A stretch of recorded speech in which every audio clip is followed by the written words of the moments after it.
So the painting stopped being a delivery. It became a test that never stopped producing new measurements. The smile. That is always the first question. Let me be exact about what I was solving, because the question people ask is incomplete. Happy, mocking, mysterious. Those are answers to a different problem. Mine was this. How does the eye read a form at the edge of resolution?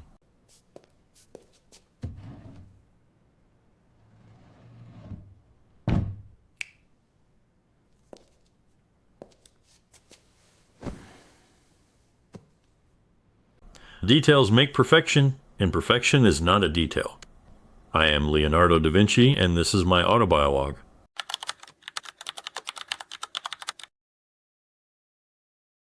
If you are watching this, you are still curious. Good. That is the only credential I require. I will not sell you a clean story. I will give you a method. I set this down as a reconstruction, faithful in method, cautious in fact. The year was 1452. The 15th day of April, in Anciano above Vinci, in the lands of Florence. My father, Sir Piero, held a notary seal. His living was paper, ink, and the legal weight of written words. My mother, Caterina, was not his wife. Illegitimacy in my world did not shout. It went to certain doors and locked them quietly. Then it stepped back and said nothing. I was housed and fed, and acknowledged. Yet the notary profession, the first inheritance, the full civic standing, these belonged to a frame I could observe but not enter. Because I could not inherit the frame, I was never fully inside it. Therefore I learned to measure its lines. The hills were there. Water ran down the slope after rain. Light crossed the surface and broke into motion. I was a boy watching it, not dreaming, but measuring without yet having the word. I set that down as a first data point, not nostalgia, evidence. Someone says that learning does not exhaust the mind. In my experience, it sharpens attention. And attention needs a place with tools. Questions grow teeth in a workshop, so let us go there. A workshop has a smell. Metal, warm wood, linseed oil worked into cloth. Note the smell first, it tells you what kind of thinking happens inside. Verrocchio's Bottega was not one discipline. It was several, practiced in the same room, sometimes on the same day. Sculpture, painting, goldsmithing. The man himself moved between materials without apology. I observed this and understood it as a kind of argument that the principles beneath each craft were the same principles, only the surface changed. Let us define what I mean by learning in that place. I do not mean instruction received and stored. I mean a protocol derived by repetition. It had 3 steps, and I arrived at them myself by making errors in sequence. First, look, not glance. Look. Hold the eye on the surface until the surface yields something the first look missed. Second, measure. Give the observation a dimension. Where does the shadow begin? Exactly. How does the weight of a figure shift when the head turns? The same line repeated 50 times is not tedious. It is measurement across 50 trials. Third, compare. Set 2 studies side by side and note the differences, not which is better.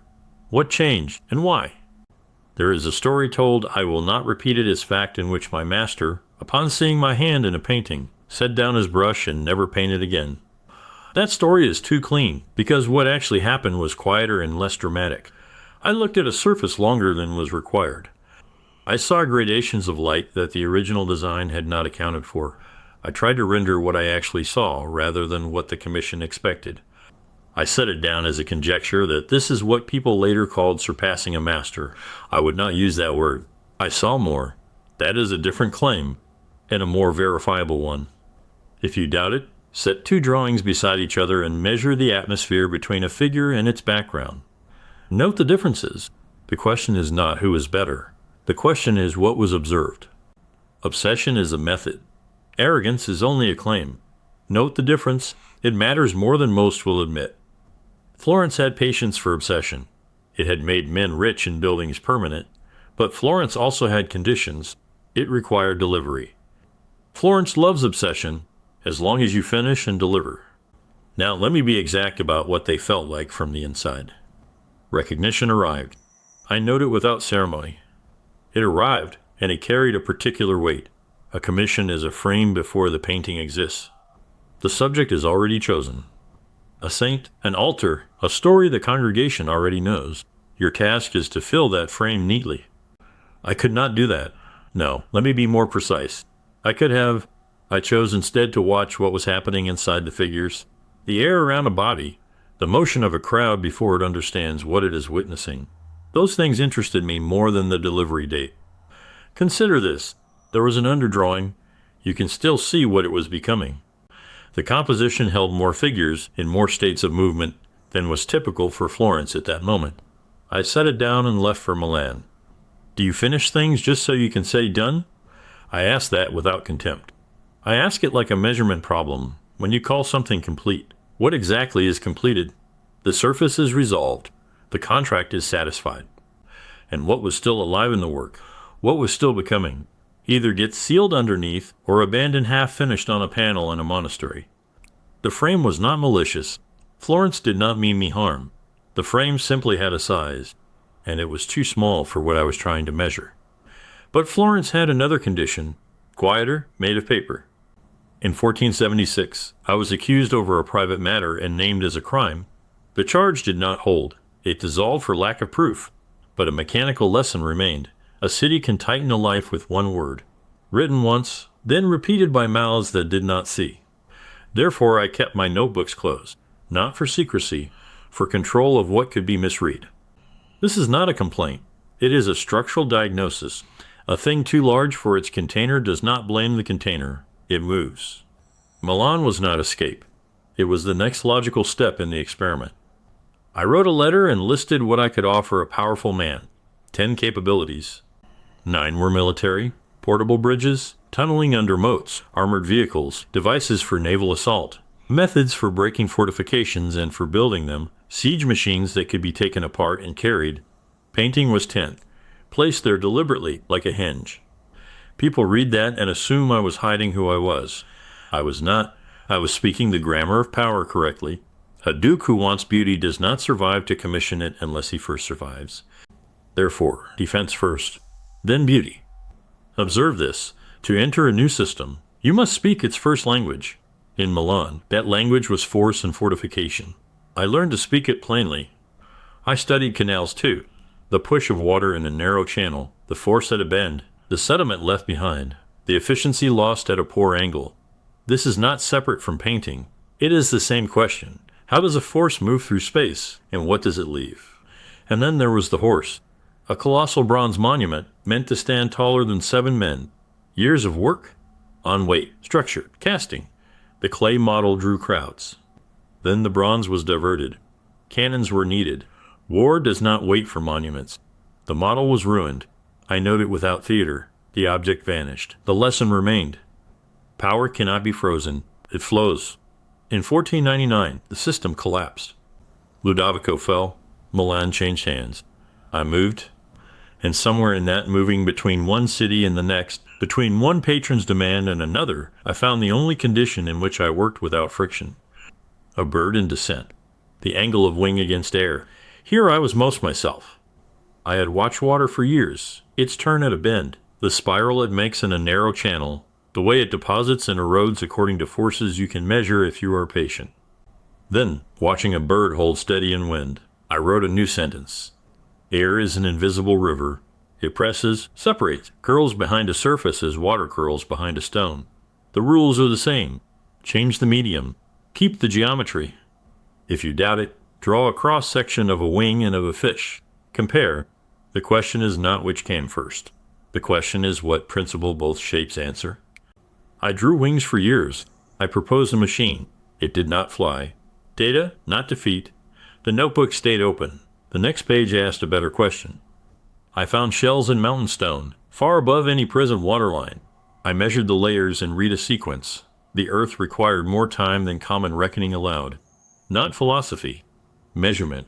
In your time, everything runs toward the deliverable. I understand that grammar. I also could not stop asking before the result arrived. The phenomenon kept moving, and I kept following. The notebooks remained open.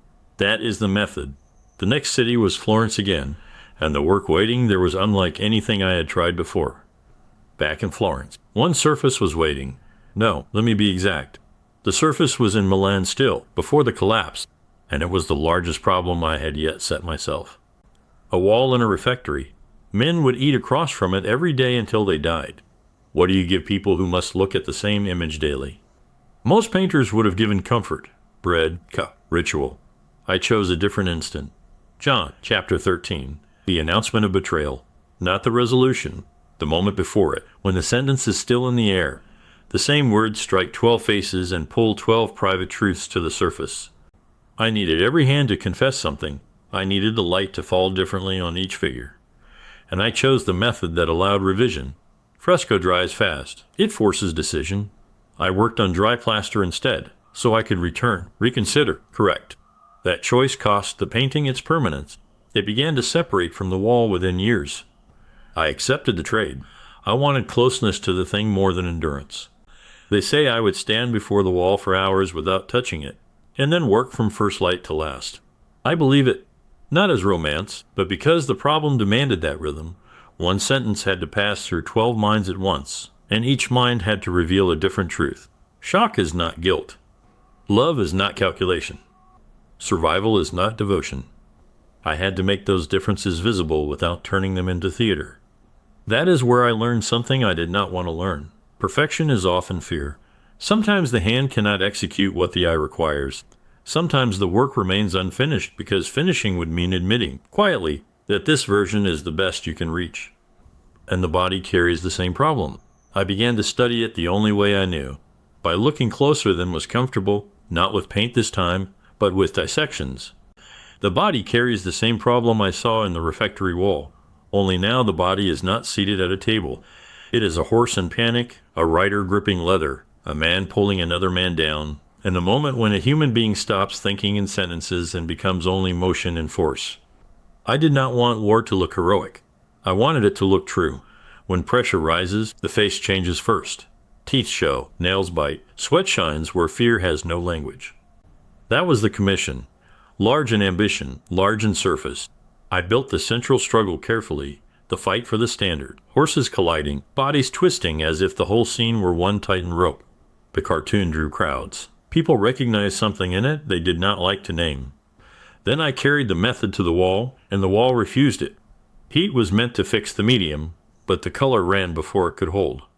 It was not the familiar kind of unfinished work, no perfectionism, no slow reconsideration, only technique failing in my hands. I record it plainly, I tested too little, and I committed too soon. Later another painter covered that surface. Some insist something remains beneath.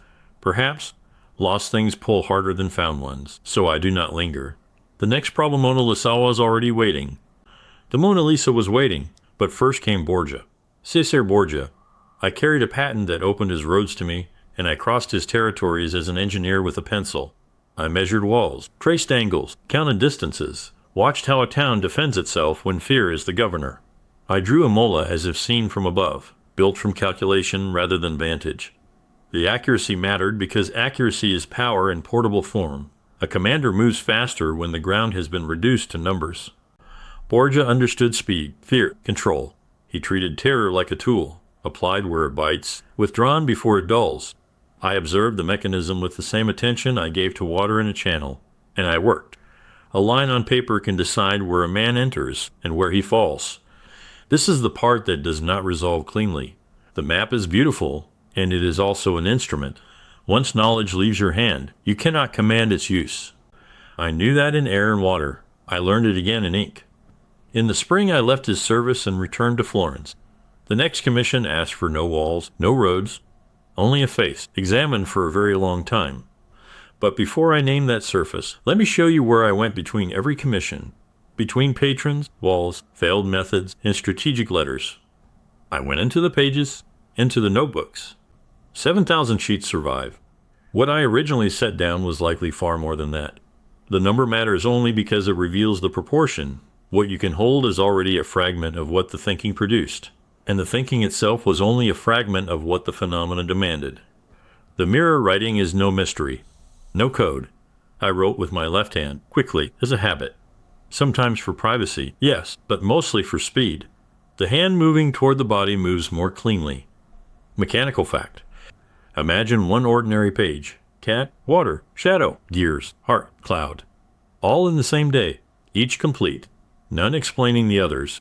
The mind moved. The hand followed. The paper received whatever arrived. I had pupils. Sally, difficult and charming. Melzi, careful and devoted, the one who preserved what survived. I cared for them both. Yet the place where the questions lived was not shared.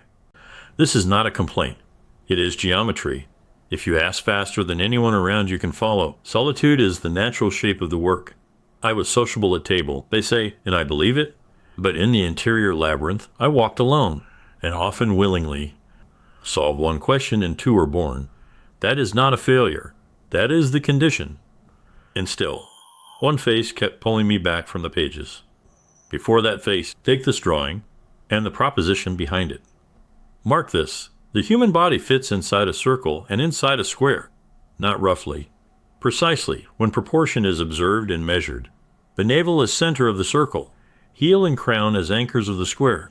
The figure shifts between two positions, and both geometries hold at once. This is not decoration. It is a claim. The body and the world obey the same ratios. The instrument you always carry, your hand, your face, your standing height, is already a ruler, already calibrated. I list measures because they can be checked. The face is 1/10 of the total height. The hand, wrist to fingertip, is 1/10. The foot is 1/7. Do not treat these as vibes. Measure. Compare. Know what matches and what does not. From this follows something simple. The borders people draw art here, science there, engineering elsewhere were not borders I recognized. One proportion could be drawing, mathematics, philosophy, and building at once. The water does not acknowledge the fence. In your time you measure faster than ever. What seems shorter is the patience to sit with one measurement long enough to hear what it implies. Therefore the body is the first instrument of measure, and it belongs to everyone. The body is the first instrument of measure. If you respect the instrument, you eventually open it. Cold, quiet, no theater, only observation. You go in before first light and ask one honest question. What is truly beneath the surface the painter only guesses? The answers change your hand. Tendons pull the fingers into motion. After that, every drawn hand feels less invented. The shoulder is layered mechanics, force redirected so an arm can rise and bear weight. The heart is not a vague sac, but chambers and valves. Geometry made for flow. I drew it as motion because it is motion. I wrote these things down, and then kept them too close. The pages passed to Melzi, and the knowledge traveled little. Solitude has a cost. In Florence, at the same time, Michelangelo worked from the body in his own way. He carved certainty from stone. I chased the edge where a figure dissolves into air. He was marble. I was smoke. And the face I kept returning to needed smoke. The face requires smoke, not stone. Smoke requires time, and Rome does not wait. Rome. I was near 61. The city was thick with finished things, and it rewarded the finished. Raphael moved through it easily. Beloved, productive, fluent in the grammar of completion.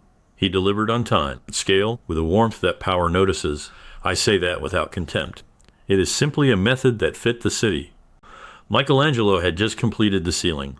4 years on that vault. Then the handover. Done. People looked up and went quiet. And me? I was still in optics, mirrors, geometry. Problems that lived in notebooks. My method produced no wall Rome could stand before. So I was read as the notebook man. Experiments, revisions, unfinished edges. The pages were full. The walls were not. I had chosen the open question over the sealed answer, revision over delivery. In Florence and Milan, I could afford that trade. In Rome, the price was counted in one currency. The city applies without apology. Attention. I leave it unresolved. France was next. But I carried something there that began in Florence, and I will take it in the only honest order. What the thing actually was, before why I could not release it. It began as a portrait request in Florence. One more frame, one more contract. A merchant wanted his wife's likeness. Lisa, they say, and the name has clung. I accepted the panel, the small surface, the ordinary expectation. And then I did what I always did. I turned the commission into a question of seeing. Not, who is she? But, how does a face change when the eye cannot settle? How does a mouth read differently when the gaze shifts by a fraction? So the painting stopped being a delivery. It became a test that never stopped producing new measurements. The smile. That is always the first question. Let me be exact about what I was solving, because the question people ask is incomplete. Happy. Mocking. mysterious. Those are answers to a different problem. Mine was this. How does the eye read a form at the edge of resolution? What happens at the boundary between clear seeing and uncertain seeing when the light is not quite sufficient, when the gaze shifts by a fraction, when the corner of the mouth is not cut with a hard line, but dissolved into the shadow of the cheek? This is a physical problem. The smile is what you get when you work that problem honestly, not a riddle planted for your century, a technical statement about how a face behaves under observation. As Fumato, the smoke at the edges belongs to the same principle as water at a bend, air around a wing, shadow beneath a raised hand. The boundary is where the information lies.